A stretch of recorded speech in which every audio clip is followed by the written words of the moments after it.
नमस्कार Sasmita best kitchen को आपण समस्त को अनेक अनेक स्वागत। आसतु आज आम मार्केट परी मसला बरा बनैबा। तो आपण माने मार्केट रु ठेला गाड़ी रु जेमती आणुचंती बरा सेही परी बनैबा। आशा करछु मोर ए वीडियो आपण समस्त को भलो लागिवो। जदि मोर ए वीडियो भलो लागे ताले लाइक शेयर कमेंट करिवे आ मो चैनल रे नुआ थिले सब्सक्राइब कर देबे। पाखरे थिबा बेल आइकन को क्लिक कर नेबे। ताहले आसंतु देखंतु एडी राति सारा पाए मु बिरी बतरे नेइतिली। ए 400 ग्राम रो बिरी अछि, ताकू भलो भाबरे धोईकी ग्राइंडर जार रे दे देबा आ अल्प पानी देकी भलो भाबरे बाटी नेबा। एठी देखंतु पूरा प्लेन करिकी बाटी नेबा आ गोटे जगह रे दे देबा। तो एबे देखंतु आमे बिरी आ सुजी को गुड़े नेबा। एठी देखंतु स्वाद अनुसार लूण दे देबा। एठी 200 ग्राम रो सुजी देबा। 400 ग्राम बिरी को 200 ग्राम सुजी। एठी देखंतु खाइबा सोडा गोटे चामच नेबे, छोटो चामच रे। एबे देखंतु भलो भाबरे गुळै नेबा। एठी देखंतु आउ टिके सुजी दरकार हबो तो देई नेबा आ भलो भाबरे गुळै नेबा। जे बेसी पानिया करिवेनी नले बराटा पकेला बेले पड़िबनी।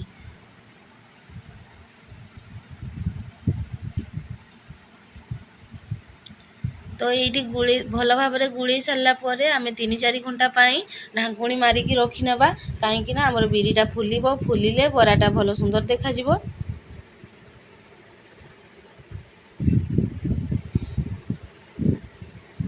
एठी देखंतु 3-4 घंटा भी हो गलानी। आउ मसला बरा पई तो मसला दरकार। एठी देखंतु प्याज को काटी नेचे छोटो छोटो करिकी। एठी कंचा लंका काटी नेचे, किछि भुसुंगा पत्र आउ एठी गोटा जीरा देइछे। आउ ए सब को देकी एठी खास्ता देबा। एठी देखंतु खास्ता देबे तो एठी आमे तेल अल्प देकी भलो भाबरे गुळै नेबा। एठी ना लूण पड़िबो ना सोडा पड़िबो, आगरु पड़िछि।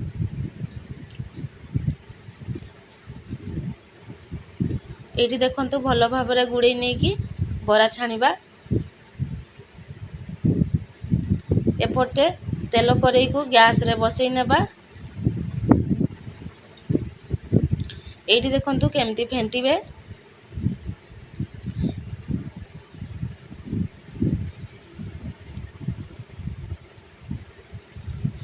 एपटे हमर तेल गरम हो गलानी।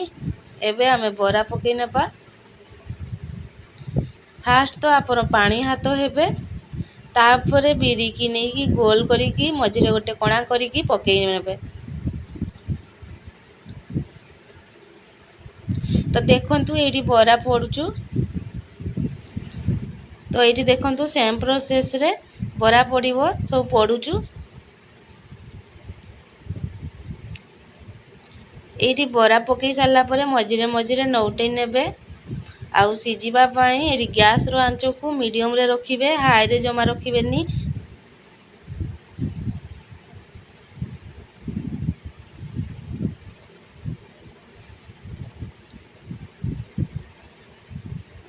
एठी देखंतु मझिरे मझिरे नौटै नेबा बरा को।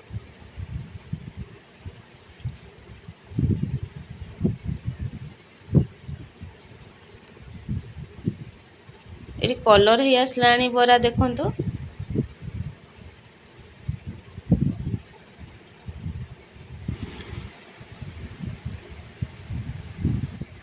तो आपण माने मो प्रोसेस रे बरा थरे मसला बरा घरे बनांतु। देखिबे यार टेस्ट केते भलो लागिवो।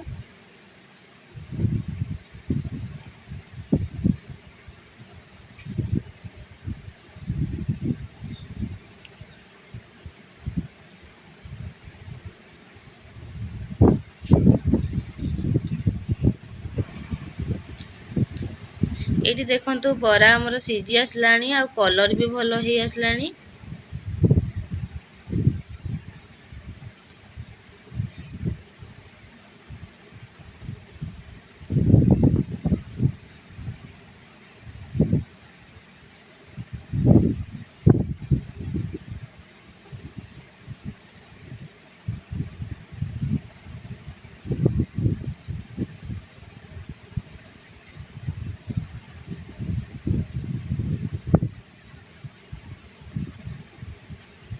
ଏବେ ଦେଖନ୍ତୁ ବରାକୁ ଆମେ ତେଲରୁ କାଢ଼ି ନେବା।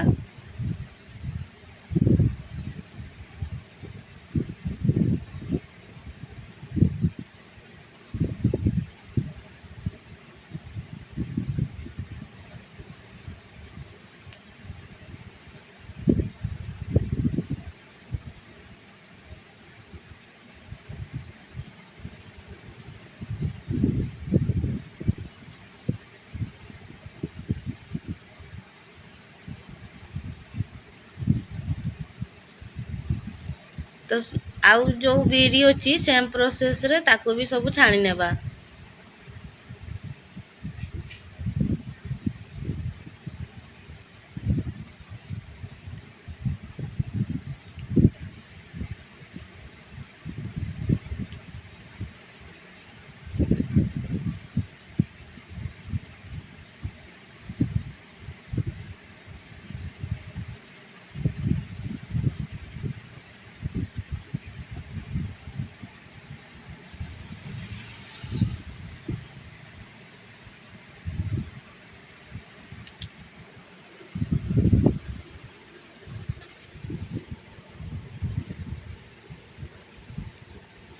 ତ ଦେଖନ୍ତୁ ଏଇଠି ସେମ୍ ପ୍ରୋସେସ୍ରେ ସବୁଯାକ ବରାକୁ ଆମେ ଛାଣି ନେଲେ।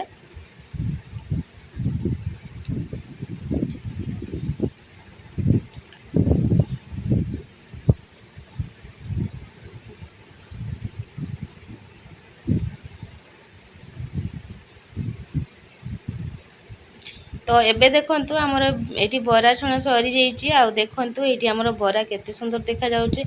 ଏବେ ଆସନ୍ତୁ ବରାକୁ ଆମେ ଗୋଟେ ପ୍ଲେଟ୍ରେ ସଜେଇ ନେବା। ଏବେ ଆମର ରେଡ଼ି ହେଇଯାଇଛି ମାର୍କେଟ ପରି ମସଲା ବରା।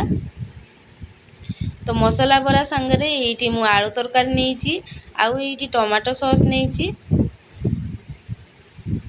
ତ ଆପଣ ସମସ୍ତଙ୍କୁ ମୋ ଭିଡ଼ିଓ ଗୁଡ଼ିକୁ କେମିତି ଲାଗୁଛି? ଯଦି ମୋର ଭିଡ଼ିଓ ଭଲ ଲାଗୁଛି ତାହେଲେ ସବସ୍କ୍ରାଇବ୍ କରିଦେବେ। ରହିଲି, ନମସ୍କାର।